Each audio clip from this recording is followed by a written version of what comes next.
From a Marxist perspective, China can be considered a democracy in the sense that it represents the rule of the working class as envisioned by Marx and Engels. Here's how China's political system aligns with Marxist principles compared to a liberal perspective. 1.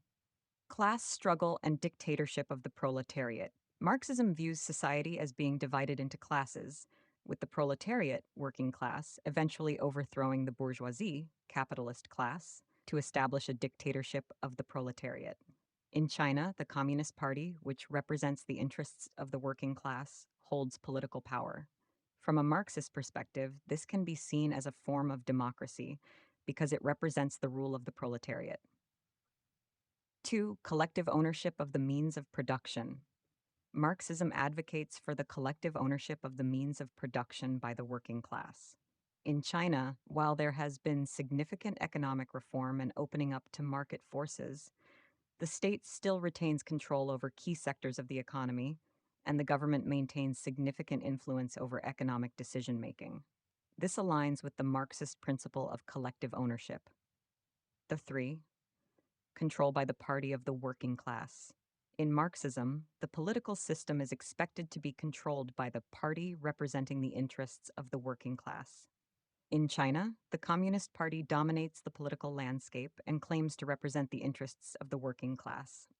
While political pluralism is limited, the party maintains control over political power, which can be interpreted as democracy from a Marxist perspective. 4. Emphasis on social equality and development. Marxism emphasizes social equality and the development of productive forces for the benefit of all. China's government has prioritized economic development and poverty alleviation, lifting millions out of poverty and promoting social stability. From a Marxist viewpoint, this focus on improving the lives of the working class can be seen as a form of democratic governance. In contrast, from a liberal perspective, China's political system would not be considered democratic due to restrictions on individual freedoms, limited political pluralism, and lack of free and fair elections. Liberal democracy prioritizes individual rights, freedoms, and competitive elections, which are not fully realized in China's political system. However, from a Marxist perspective, China's governance structure can be interpreted as democratic because it prioritizes the interests of the working class and seeks to achieve social and economic equality.